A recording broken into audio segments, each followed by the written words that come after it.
Hello everyone, welcome back to Planet Coaster and welcome back finally to Warped Worlds.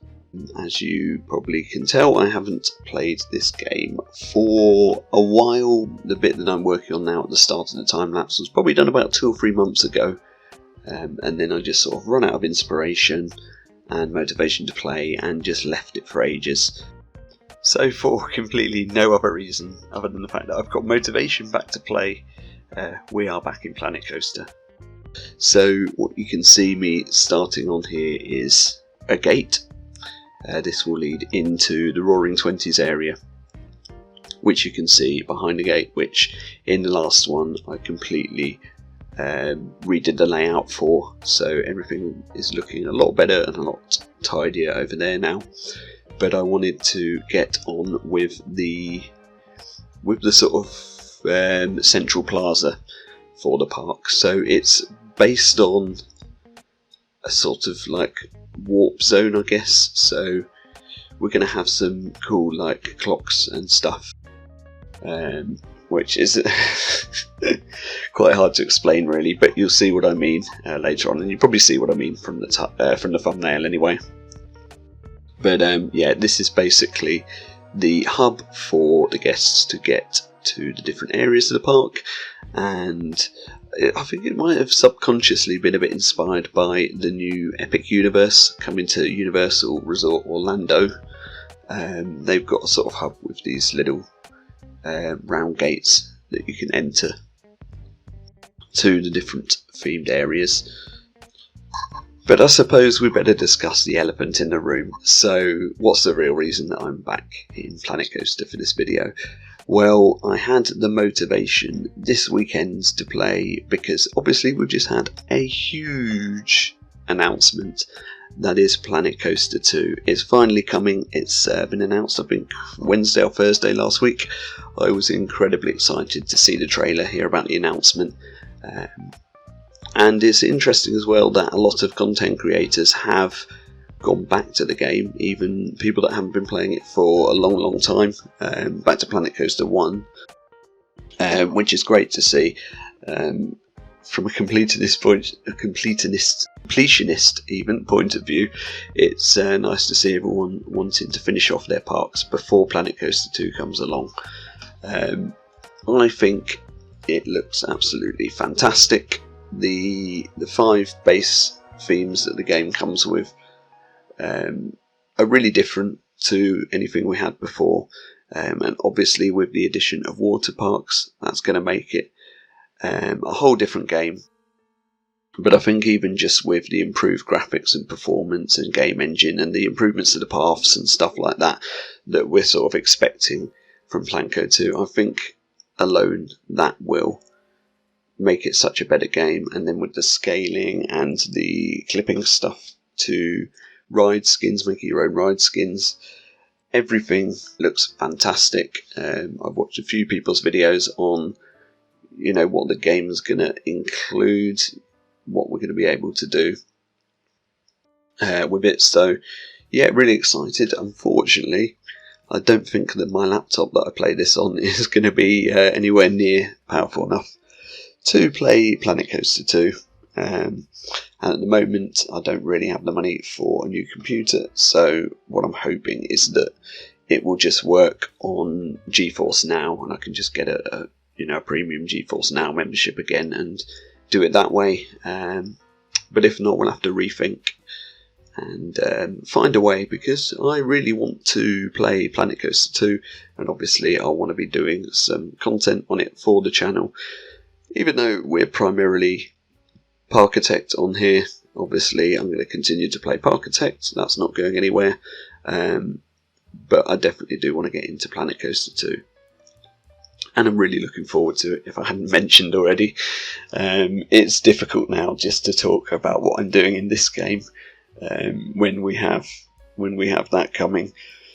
So it's coming in sort of autumn this year, so I reckon it's semi-realistic to maybe get this park finished off by autumn. The amount I got done in this video, actually, in this build rather, I'm very happy with. Managed to get this whole central plaza done.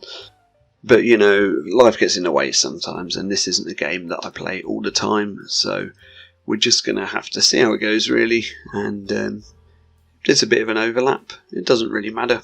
If it takes me through to next year to finish this park, then that's fine. But there's only going to be 3 themed areas in this park, because again, performance-wise, I don't want it to get too laggy. That's all this is all my computer can really manage, and that seemed to work out quite well for the last sandbox park I did in the game. So yeah, in between doing the Parkitect stuff, we're also going to be working on finishing this park for the release of Planco 2. So what am I working on here then? Basically, I just wanted this sort of brick ruins effect around each entrance gate from the hub, and I think that worked out quite nicely using an assortment of different bricks. Just trying to find pieces that are small enough can be really frustrating. So when we get the tool to be able to rescale pieces, that's going to make a world of difference, I think. I actually really struggled at several points in this build to find pieces the right size for what I needed. So then I went to work on the middle section. At this point, there's water in there, which was my original idea, just to have it going around a little small lake type thing. And then I thought that's too generic and it doesn't really fit the theme of this park. So that ends up getting completely changed, which you will see in just a sec. As always, I have trimmed down the recording a bit of this video to make it a little bit more tolerable and not quite so long. So moving on then to the final idea for this hub, and as you can see, I've dug out a big hole which will get covered up with shapes so that you can't see the light shining down on it there, but for the time being I just wanted to get in my ideas as quickly as possible. I have actually been planning to do this for ages, but this is the part where I took a 2-3 month break and just didn't have the motivation to get in and play. And yeah, that announcement last week was the push I needed to get on with this, and I'm really glad I did, because I'm happy with what we've got so far. And just playing in this building engine again is getting me excited as well. So yeah, it's really positive, and I think I'll be able to get on with this park now.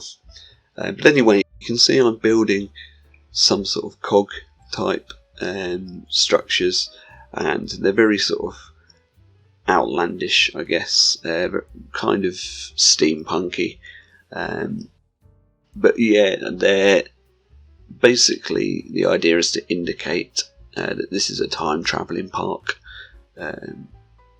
from different, the themed areas of different periods in time, and I wanted this to all symbolise that you are going through these gates into different periods of time. They're almost like sort of warp zones.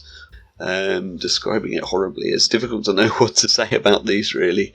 I can tell you what they're made of. They're sort of small temple pieces from the adventure pack, but the shiny ones, which are actually really useful pieces. There's some pieces there that are small enough to do things like this with. And then initially I was just going to leave it like that, and then slept on it, and the following day the idea came to my head that we need some sort of clock in the middle.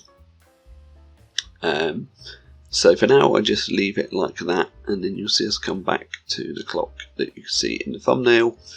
I just wanted to sort out some of the path and area around the hub, so I thought it'd be cool to have a gradient go around this path around the edge of the plaza, and I think that's a really nice touch, and something that I'm glad that I put in, because it gives a little bit of variation to an otherwise quite generic path piece. It's difficult to find different ideas for pathing, even when you're using sort of path covers and stuff like that. Just getting different ideas and creativity. The only thing I'm not too happy with is the fact that this is a perfect circle, which I think is kind of boring, but But what I've done with it makes it a bit more interesting, and it works, is functional. It's, you know, pretty good for guest flow, getting to the different worlds. I don't know whether we'll have connections between the three different worlds at this point to help with guest flow as well. I think that's something we might need to do. But it's not something that I'm worried about at this point when I've only got one world. So now you can see that I'm just all of a sudden a body of water has appeared, and we've given it a texture as well to make the water appear to be slightly orangey, dark orange. And again, I think that fits quite well with the theme. It looks a little bit steampunky as well, but yeah, I'm pretty happy with how that looks. And then I'm just using some block pieces to fill up all the other areas really that need doing there. Still not quite sure what to do around the entrance building itself. That's not completely done yet, but that wasn't something that I planned to work on in this one anyway, so that's something that I'll come back to at a later stage. Here you can see we are struggling a bit with some fencing around the edge of the plaza. Just using a very generic fence but recolouring it to match everything else, and yeah, I think that works fine. I cut quite a lot of the footage out doing the fence and stuff. In fact, I think I went back and redid it in just a sec because it wasn't lining up completely correct. Yeah, there you can see I did it super slowly, one by one, and I realised I can just copy the lot and save myself the aggro because the whole thing can copy over, but I didn't realise that would work at the time. But anyway, there you can see it's pretty much completed. So we copy over the gate from the first bit and stick another gate in, and this is going to have a different style of gate. Obviously you can see it's more rounded. That hopefully it doesn't give too much of a clue away to what the themed area will be, because that's all going to be a surprise when I start working on each area. But it might give you some sort of ideas. You can have a little guess, I suppose. But what I'm doing at this point with the areas that aren't open is I'm just filling them in with a fence, which you'll see in a bit. So you can't access that bit at the moment. I mean, there's no path there anyway, so guests won't go there, but it just looks like it's, you know, a coming soon type of thing. With the sort of generic fencing that they tend to use. So moving on, again, lots of rotating temple pieces here for the clock in the middle, and I'm really happy with how this one come together. I think it's probably it just took the build to the next level really. I think because it's always fun to make custom pieces like this, always a bit more challenging, and seeing how everything can sink in together. The main challenge here was making sure it looked good on the front and the back, because obviously you can see this from all angles. It's not just like sinking something into a wall, and yeah, that was the challenge really. Using all different things for the clock face, then I realised it needs to be a little bit more wacky than that and have loads of different clock faces and stuff. So I just bung loads on there, and you'll see how that looks in a bit. I do in fact end up doubling up the glass as well, just to make it a little less transparent. It's still transparent, but wanted it to be a bit thicker and have the blue colour shine through a little bit more. We do work on all the lighting as well, which you'll see later on, and I think, yeah, when you can see this from the path itself, it looks like it's all floating. We've given it some sort of supports at the bottom of, you know, each piece, which you can't really see that well from the path, but then if you do look down into the pit where it's located, you see that it is supported. I know if it is realistic that wouldn't be enough to support it, but I wanted it to look a bit more fantastical and not worry too much about the realism of how it would be supported. So I didn't want big support sort of ruining the look of the whole thing. So the whole thing kind of looks like it's floating, even though it's not. Yeah, I think it's fine. We're not worrying too much about realism in this park, to be honest. We want it to be believable enough, but yeah, it is just a game after all.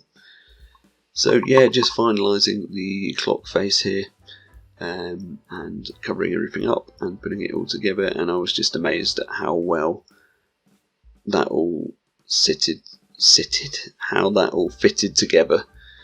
And I'm definitely glad that I put a bit more detail onto the clock face itself, because yeah, I think it looks really good. And then finally, I'm just looking at the back and thinking, what do I need to do to make all that work? And we have all the clock hands pointing in different positions on the back to give it a bit of variation, and then it's kind of cool because you can see the silhouette, or you can see them from the back through the glass as well on the other side. So there we go, it's in place, it's finalised, and yeah, you can see the support structures there for this monstrosity. It's not, like I say, there's no way in real life that they'd be able to support all this with just that, but everything does have a support, and that's as believable as I wanted to go with this without ruining the whole aesthetic of it. Okay, lighting now, just going for very, very straightforward gold lights. Spotlights, we're not sinking them in this time. I wanted them to actually be on show, and then struggling a bit here to get the clock face lighting in. Wanted them blue, but they were quite difficult to rotate and get in the right positions and get enough light on without having them clipping through, because obviously I didn't want them on show. And then I do a bit of lighting for the path, so we've got the two lamps as you come into the hub, and then just using the custom lampposts that I'd already built before, giving them a little bit of a base, and then just rotating them around the plaza. And that is pretty much it for lighting, nothing too crazy at all, keeping it pretty simple so that the centerpiece is the focal point. And that brings us on to the final part of the build then. So we're working here on the final doorway, or the final gateway rather. This will be closed as well. I'm hoping that it doesn't give too much away again, because it's fairly generic, this. I haven't heavily themed it that much. I might have to go back to this later on, because it might not even be wide enough for the guests to get through, and obviously this doorway, even though I'm spending a lot of time picking the colours for it, won't stay because it's the guests can't get through it basically, so we'll have to work out some way of having an open gate there instead. And then finally for the plaza, we're putting in some ruin blocks just randomly dotted about, just to make it all a bit more cohesive and fit together nicely. And that pretty much brings us towards the end of the build.